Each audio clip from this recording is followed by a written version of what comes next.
everybody! How was your week? Mine's been good. I'm hoping to start working out again, so we'll be able to see the results of that soon, hopefully. Today we have another Andersen fairy tale. This one is Beauty of Form and Beauty of Mind. Once again, I would like to ask you to comment below and tell me what you thought of the morals. Now, without further ado, here is Beauty of Form and Beauty of Mind. There was once a sculptor named Alfred, who, having won the large gold medal and obtained a traveling scholarship, went to Italy and then came back to his native land. He was young at that time. Indeed, he is young still, although he is 10 years older than he was then. On his return, he went to visit one of the little towns in the island of Zealand. The whole town knew who the stranger was, and one of the richest men in the place gave a party in his honor, and all who were of any consequence or who possessed some property were invited. It was quite an event, and all the town knew of it, so that it was not necessary to announce it by the beat of drum. Apprentice boys, children of the poor, and even the poor people themselves, stood before the house, watching the lighted windows, and the watchman might easily fancy that he was giving a party also. There were so many people in the streets. There was quite an air of festivity about it, and the house was full of it, for Mr. Alfred, the sculptor, was there. He talked and told anecdotes, and everyone listened to him with pleasure, not unmingled with awe. But none of them felt so much respect for him as did the elderly widow of a naval officer. She seemed, so far as Mr. Alfred was concerned, to be like a piece of fresh blotting paper that absorbed all he said and asked for more. She was very appreciative and incredibly ignorant, a kind of female Gasper Hauser. "I should like to see Rome," she said. "It must be a lovely city, or so many foreigners would not be constantly arriving there. Now, do give me a description of Rome. How does the city look when you enter in at the gate?" "I cannot very well describe it," said the sculptor, "but you enter on a large open space, in the center of which stands an obelisk, which is 1,000 years old." "An organist!" exclaimed the lady, who had never heard the word obelisk. Several of the guests could scarcely forbear laughing, and the sculptor would have had some difficulty in keeping his countenance, but the smile on his lips faded away, for he caught sight of a pair of dark blue eyes close by the side of the inquisitive lady. They belonged to her daughter, and surely no one who had such a daughter could be silly. The mother was like a fountain of questions, and the daughter, who listened but never spoke, might have passed for the beautiful maid of the fountain. How charming she was! She was a study for the sculptor to contemplate, but not to converse with, for she did not speak, or at least very seldomly. "Has the Pope a great family?" inquired the lady. The young man answered the question considerately, as if the question had been a different one. "No, he does not come from a great family." "That is not what I asked," persisted the widow. "I mean, has he a wife and children?" "The Pope was not allowed to marry," replied the gentleman. "I don't like that," was the lady's remark. She certainly might have asked more sensible questions, but if she had not been allowed to say just what she liked, would her daughter have been there, leaning so gracefully on her shoulder, and looking straight before her, with a smile that was almost mournful on her face? Mr. Alfred spoke again of Italy, and of the glorious colors in the Italian scenery, the purple hills, the deep blue of the Mediterranean, the azure of the southern skies, whose brightness and glory could only be surpassed in the north by the deep blue eyes of a maiden, and he said this with a peculiar intonation, but she who should have understood his meaning looked quite unconscious of it, which was also charming. "Beautiful Italy," sighed some of the guests. Oh, to travel there, exclaimed others. Charming, charming, echoed from every voice. I may perhaps win $100,000 in the lottery, said the naval officer's widow. And if I do, we will travel, I and my daughter, and you, Mr. Alfred, must be our guide. We can all three travel together, with one or two of more of our good friends. And she nodded in such a friendly way at the company that each imagined himself to be the favored person who was to accompany them to Italy. Yes, we must go, she continued, but not to the parts where there are robbers. We will keep to Rome, in the public roads where one is always safe. The daughter sighed very gently, and how much there may be in a sigh were attributed to it. The young man attributed a great deal of meaning to this sigh. Those deep blue eyes, which had been lit up this evening in honor of him, must conceal treasures. Treasures of heart and mind, richer than all the glories of Rome. And so, when he left the party that night, he had lost it completely to the young lady. The house of the naval officer's widow was the one most constantly visited by Mr. Alfred, the sculptor. It was soon understood that his visits were not intended for that lady, though. They were the persons who kept up the conversation. He came for the sake of her daughter. They called her Kayla. Her name was really Karen Milena, and these two names had been contracted into the one name Kayla. She was really beautiful, but some said she was rather dull and slept late of a morning. She has been accustomed to that, her mother said. She is a beauty, and they are always easily tired. She does sleep rather late, but that makes her eyes so clear. What powers seemed to lie in the depths of those dark eyes? The young man felt the truth of the proverb, still waters run deep, and his heart had sunk into their depths. He often talked of his adventures, and the mamma was as simple and eager in her questions as on the first evening they met. It was a pleasure to hear Alfred describe anything. He showed them colored plates of Naples, and they spoke of excursions to Mount Vesuvius, and the eruptions of fire from it. The naval officer's widow had never heard of them before. Good heavens, she exclaimed. So that is a burning mountain, but is it not very dangerous to the people who live near it? Whole cities have been destroyed, he replied. For instance, Herculaneum and Pompeii. Oh, the poor people, and you saw all that with your own eyes? No, I do not see any of the eruptions which are represented in those pictures, but I will show you a sketch of my own, which represents an eruption I once saw. He placed a pencil sketch on the table, and Mamma, who had been overpowered with the appearance of the colored plates, threw a glance at the pale drawing and cried in astonishment, What, did you see it throw up white fire? For a moment, Alfred's respect for Kayla's mamma underwent a sudden shock, and lessened considerably. But, dazzled by the light which surrounded Kayla, he soon found it quite natural that the old lady should have no eye for color.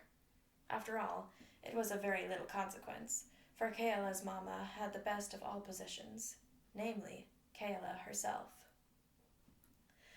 Alfred and Kayla were betrothed, which was a very natural result, and the betrothal was announced in the newspaper of the little town. Mamma purchased 30 copies of the paper, that she might cut the paragraph and send it out to friends and acquaintances. The betrothed pair were very happy, and the mother was happy too. She said it seemed like connecting herself with Thorwaldsen. You are a true successor of Thorwaldsen, she said to Alfred, and it seemed to him as if, in this instance, Mamma had said a clever thing. Kayla was silent, but her eyes shone, her lips smiled, every movement was graceful. In fact, she was beautiful, and that cannot be repeated too often. Alfred decided to take a bust of Kayla as well as of her mother. They sat to him accordingly and saw how he molded and formed the soft clay with his fingers. I suppose it is only on our account that you perform this commonplace work yourself, instead of leaving it to your servant to do all that sticking together. It is really necessary that I should mold the clay myself, he replied. Ah, yes, you are always so polite, said Mamma, with a smile, and Kayla silently pressed his hand, all soiled as it was with the clay. Then he unfolded to them both the beauties of nature. In all her works, he pointed out to them how, in the scale of creation, inanimate matter was inferior to animate nature. The plant above the mineral, the animal above the plant, and man above them all. He strove to show them how the beauty of the mind could be displayed in the outward form, and that it was the sculptor's task to seize upon that beauty of expression and produce it in his works. Keala stood silent, but nodded in approbation of what he said, while Mama-in-law made the following confession. It is difficult to follow you, but I go hobbling along after you with my thoughts, though what you say makes my head whirl round and round. Still, I contrive to lay hold on some of it. Keala's beauty had a firm hold on Alfred. It filled his soul and held a mastery over him. Beauty beamed from Keala's every feature, glittered in her eyes, lurked in the corners of her mouth, and pervaded every movement of her agile fingers. Alfred, the sculptor, saw this. He spoke only to her, thought only of her, and the two became one, and so it may be said, she spoke much, for he was always talking to her, and he and she were one. Such was the betrothal, and then came the wedding, with bridesmaids and wedding presents, all duly mentioned in the wedding speech. Mamma-in-law had set up a Thorwaldsen's bust at the end of the table, attired in a dressing gown. It was her fancy that he should be a guest. Songs were sung and cheers given, for it was a gay wedding, and they were a handsome pair. Pygmalion loved his Galatea? I don't know how to pronounce it, said one of the songs. Ah, that is some of your mythologies, said Mamma-in-law. Next day, the youthful pair started for Copenhagen, where they were to live. Mamma-in-law accompanied them to attend to the coursework, as she always called the domestic arrangements. Keala looked like a doll in a doll's house, and for everything was bright and new, and so fine. There they sat, all three, and as for Alfred, a proverb may describe his position. He looked like a swan amongst the geese. The magic of form had enchanted him. He had looked at the casket without caring to inquire what it contained, and that omission often brings the greatest unhappiness into married life. The casket may be injured, the gilding may fall off, and then the purchaser regrets his bargain. In a large party, it is very disagreeable to find a button giving way, with no studs at hand to fall back upon. But it is worse still in a large company to be conscious that your wife and mother-in-law are talking nonsense, and that you cannot depend upon yourself to produce a little ready wit to carry off the stupidity of the whole affair. The unmarried pair often sat together hand in hand. He would talk, but she could only now and then let fall a word in the same melodious voice, the same bell-like tones. It was a mental relief when Sophie, one of her friends, came to pay them a visit. Sophie was not pretty. She was, however, quite free from any physical deformity, although Keala used to say she was a little crooked, but no eye, save an intimate acquaintance, would have noticed it. She was a very sensible girl, yet it never occurred to her that she might be a dangerous person in such a house. Her appearance created a new atmosphere in the doll's house, and the air was really required. They all owned that. They felt the want of a change of air, and consequently the young couple and their mother traveled to Italy. Thank heaven we are at home again within our own four walls, said Mamma-in-law and daughter both, upon their return after a year's absence. There is no real pleasure in traveling, said Mamma. To tell the truth, it's very wearisome. I beg pardon for saying so. I was soon very tired of it, although I had my children with me, and besides, it's very expensive work, traveling, very expensive, and all those galleries one is expected to see, and the quantity of things you are obliged to run after.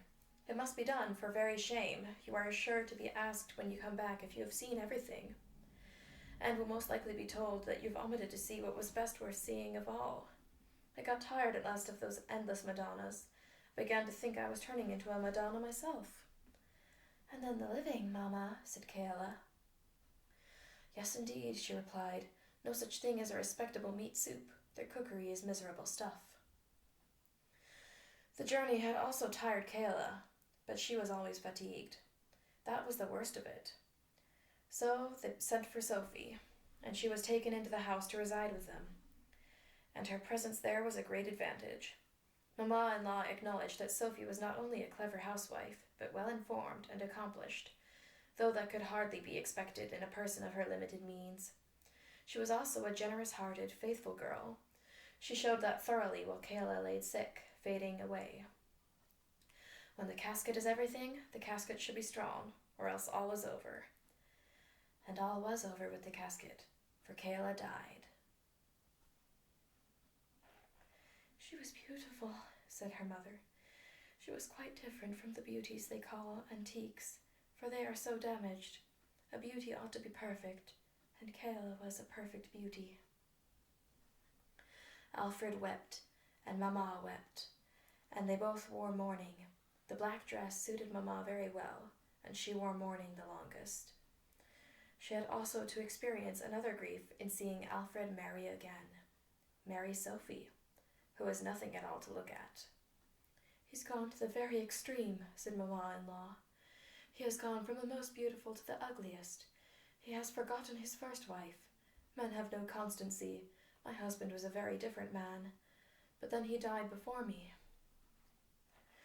Pygmalion loved his Galatea, was in the song they sung at my first wedding, said Alfred.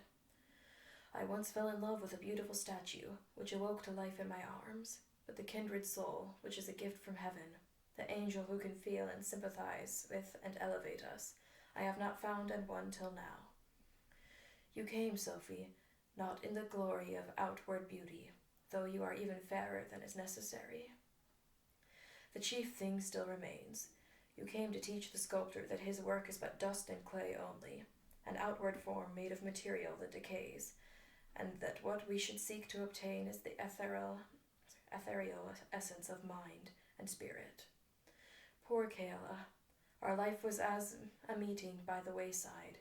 In yonder world, where we shall know each other from a union of mind, we shall be but mere acquaintances. That was not a living speech, said Sophie, nor spoken like a Christian.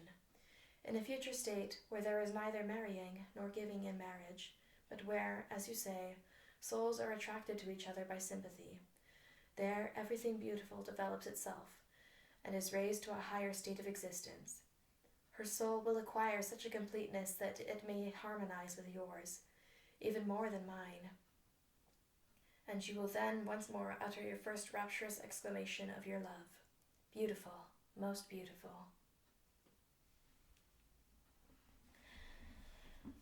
So, that was Beauty of Form and Beauty of Mind by Hans Christian Andersen. I find the moral to be, don't rush into love because not everyone is as they seem. It could also be, reserve your judgment until after you truly know a person. Or, people are sometimes more or less than how they look on the outside. But what about you? How did this story speak to you? What do you think the moral was? Comment your thoughts below. Be sure to like and subscribe. Bye!